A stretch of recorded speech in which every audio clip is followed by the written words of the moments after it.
Hari ini kita akan coba untuk merekap beberapa jurnal untuk membantu mencari research gap dalam suatu penelitian. Pertama, tentu kita harus mendownload beberapa jurnal penelitian dengan satu topik tertentu biar lebih mudah untuk dikelompokkan. Misalkan tentang performance. Nah, misalnya sudah kita download. Penulis dari jurnal ini bernama Doug Cole yang diterbitkan pada tahun 2018. Oke, kita masukin namanya Doug Cole tahun 2018. Kemudian kita melihat variabel apa saja yang digunakan dalam penelitiannya. Paling gampang lihatnya dari conceptual framework seperti ini. Terlihat ada employee satisfaction, management standards, trainings, mempengaruhi employee engagement, dan memiliki dampak terhadap employee performance. Untuk memudahkan kita buat seperti ini. Nah, untuk mengetahui arahnya, biasanya pada analisa statistik tersedia tabel regresi. Seperti ini.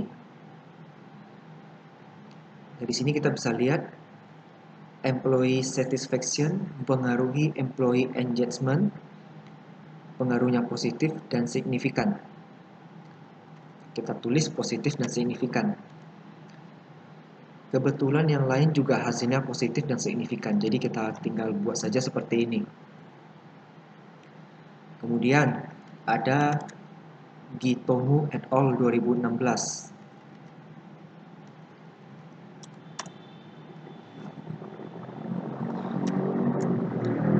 Nah, ini namanya Gitomu dan beberapa temannya, penulis penelitian pada tahun 2016 yang membahas tentang determinan dari kinerja karyawan. Oke. Sama seperti tadi, kita lihat lagi faktor apa saja yang mempengaruhi kinerjanya. Kita lihat dari conceptual framework ini.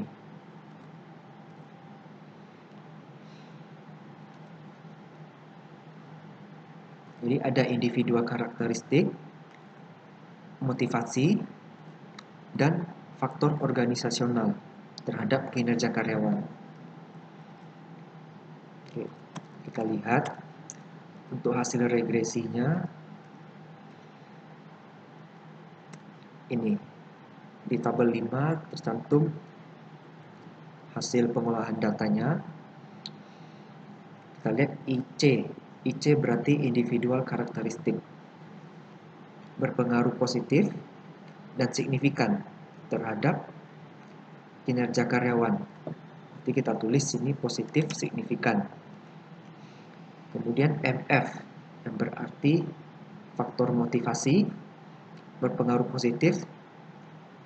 Nah, kalau yang seperti ini jika kita pakai alfa 5% kan berarti tidak signifikan. Tetapi umumnya pada penelitian bisa saja dikatakan sebagai signifikan di 1, 5 atau 10%. Kalau 0,052 ini berarti signifikannya di 10%. Karena dia positif. Nah, kalau yang pakai 5% tulisnya nanti insignifikan, tapi kita bikin keterangan di samping kalau dia tuh sebenarnya signifikan di 10%. Jadi khusus untuk kolom ini yang signifikan pada taraf 5% saja yang biasa ditulis. Kemudian OF, organizational factor, berpengaruh positif dan signifikan juga terhadap kinerja karyawan. Kita rekap di sini. Kemudian ada Muda et al. 2014.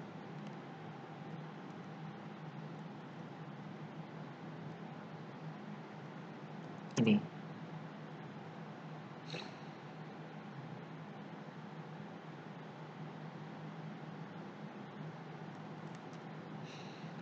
Jadi penelitian Muda et al. Tahun 2014 membahas faktor yang mempengaruhi kinerja karyawan.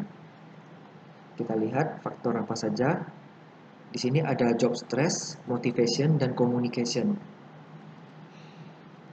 sudah kita tulis di sini. Kemudian melihat efek dan signifikansinya dari tabel regresi. Job stress pengaruhnya positif tetapi tidak signifikan. Kita tulis di sini positif insig. Motivation positif dan tidak signifikan. Communication positif dan signifikan.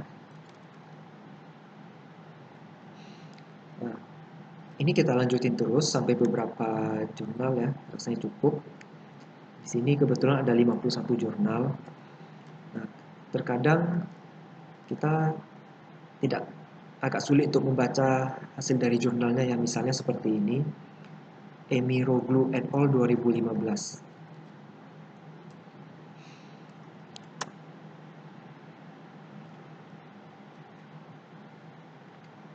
Nah, di sini membahas tentang the relationship between turnover intention and demographic factors in hotel business.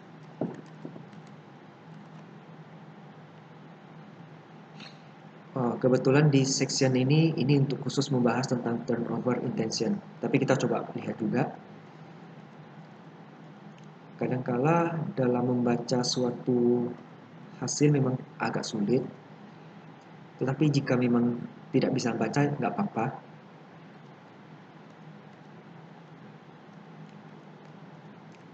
Pada umumnya kita akan menggunakan tabel regresi ya untuk bisa mengetahui arahnya positif negatif dan pengaruhnya signifikan atau tidak. Tapi kadangkala tidak dituliskan di dalam jurnal ini. Beberapa jurnal ada yang tabel-tabelnya letak di lampiran. Nah, kebetulan yang di sini tidak ada. Nah, berhubung ini sulit untuk dibaca, nggak apa-apa kita ginikan, kosongkan. Tetapi di sini kita buat keterangan bahwa di sini ada teori demografis dan turnover intention. Seperti ini juga misalnya jika kita tidak pandai baca ya kita tulis saja tidak pandai baca. Tapi tetap di sini tulis turnover intention biar kita tahu variabel yang digunakan adalah turnover intention ini. Oke. Nah, setelah ini semuanya sudah kita rekap nih. Kita coba blok semua. Nah, biar gampang kita filter. Setelah itu, kita klik yang ini. Misalnya nih kita mau cari faktor yang mempengaruhi kinerja. Kalau bisa semua istilah dalam variabel exogen atau X dan endogen atau Y ini menggunakan satu istilah yang sama. Jadi ketika kita mencari kata kunci lebih mudah. Nah, kebetulan ini ada performance, kita klik OK. Nah, di sini tertulis banyak sekali faktor yang mempengaruhi.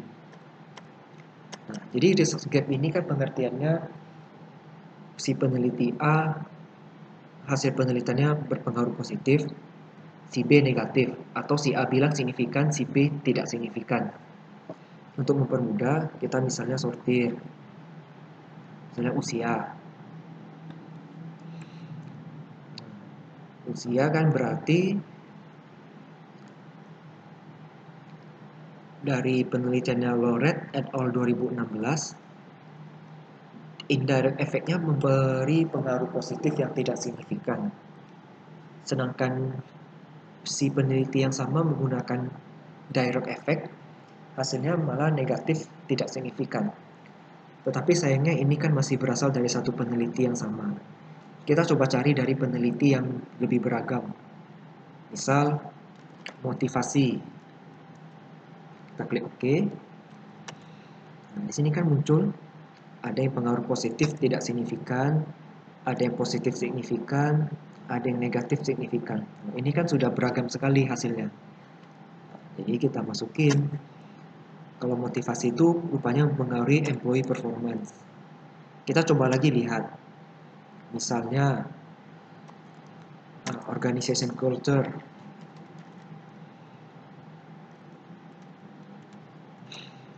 Nah, ini kan ada yang hasilnya signifikan, ada yang tidak signifikan. Berarti ini juga bisa dikatakan sebagai research gap. Kita masukin ke sini. Lalu ada compensation.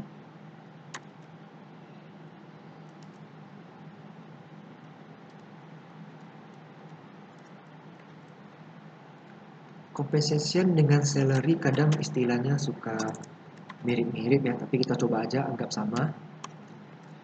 Nah,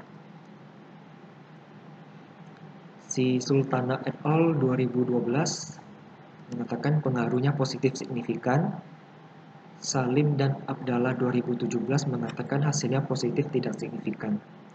Ini sudah ada research gap, boleh kita masukin compensation atau salary. Kita coba lagi lihat untuk job stress. Ini juga hasilnya berbeda, kita masukin.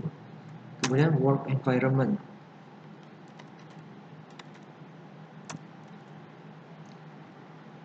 Ini kebetulan tidak ada ya. Ini environment secara keseluruhan. Ini ada yang signifikan, ada yang tidak signifikan. Berarti secara sederhana, secara ringkas ya, 5 faktor ini bisa mempengaruhi employee performance. Sehingga kita sudah dapat masing-masing research gap-nya dan kita bisa melakukan penelitian lebih baik. Contoh lainnya, misalnya job satisfaction.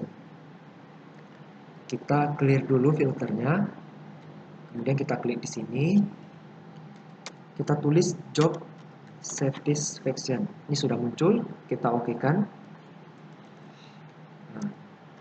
Nah, misalnya motivation. Kita ketik motivation, oke. Nah, ini juga sudah ada research gap-nya ini. Barasa et al. 2018 mengatakan positif signifikan. Jusmin et al. 2016 mengatakan negatif tidak signifikan. Atau dia negatif tetapi signifikan pada 10%. Karena hasilnya berbeda, ini juga termasuk research gap. Untuk turnover intention juga bisa diterapkan dengan cara yang sama, nanti dapat 5 faktor ini. Sekian cara untuk membuat ataupun mencari research gap dari jurnal penelitian.